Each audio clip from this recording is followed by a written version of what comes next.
Okay, I have the script set up and all. I think I am ready to do this. Hello everyone. Today I want to really get into the mindset of what makes Ocarina of Time the magnum opus for video games in general. The best video game, I should tell ya.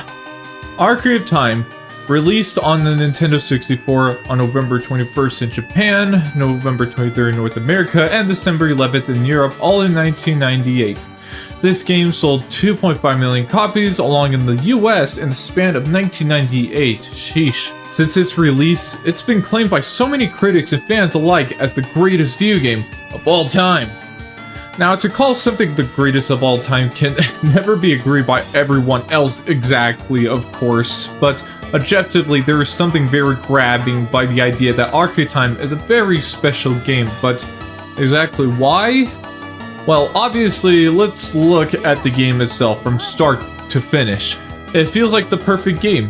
It shares a very interesting story and lore underneath it, and the level design is very memorable and enjoyable, even for infamous cases like the Water Temple. While it's not everybody's favorite, it's still a well-made dungeon, regardless, I should say.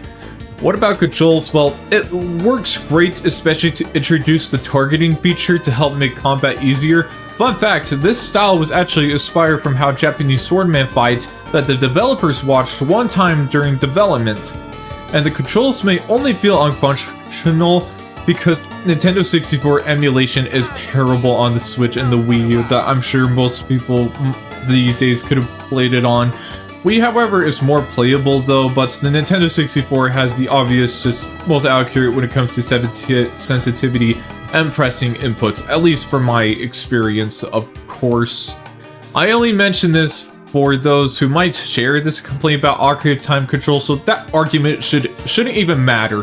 The thing that matters most though about Ocarina of Time, honestly, I don't really have that much to talk about the game in a more usual way, if that makes sense. I guess it's too perfect to even argue anything else in the game. What was that?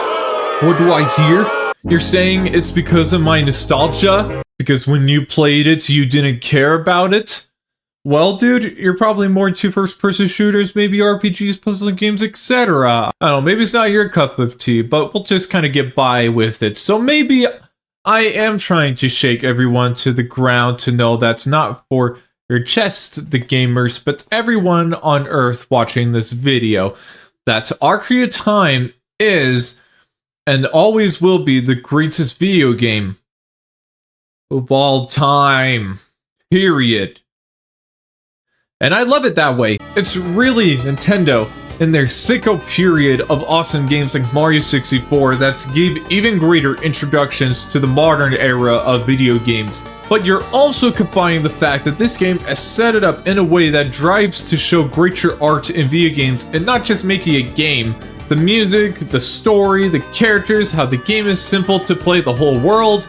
I would suppose other games did similar amazing things before, maybe like Final Fantasy VII, I guess. But probably not in the same level as Ocarina of Time.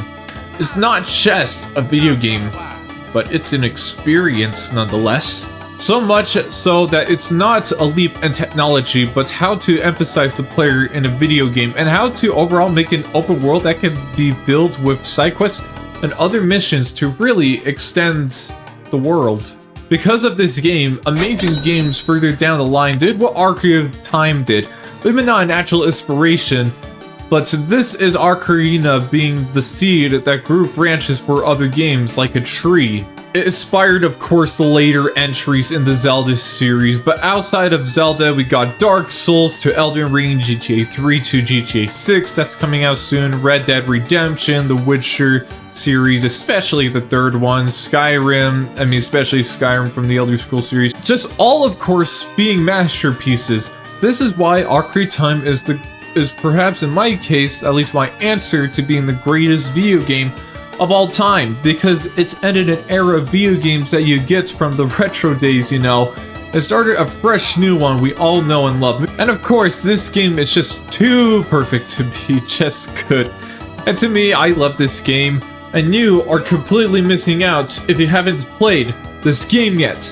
As much as you are missing out to eventually listen to Melancholy and the Infinite Sadness, now I'm really getting excited for some reason. So, yeah, here we are, the end of the video. I hope this video showed why Ocarina of Time is a very praiseful game. If that's not the case, I hope you enjoyed this video regardless. And if you want some cooler things out of Ocarina of Time to really show my emphasis with this game, then check out this game called Ocarina of Time, a masterclass in subtext. Probably one of my favorite videos that really covers Ocarina of Time's story and meaning behind it. And if you want more videos from me, then, do the usual stuff. And just have a nice farewell for now.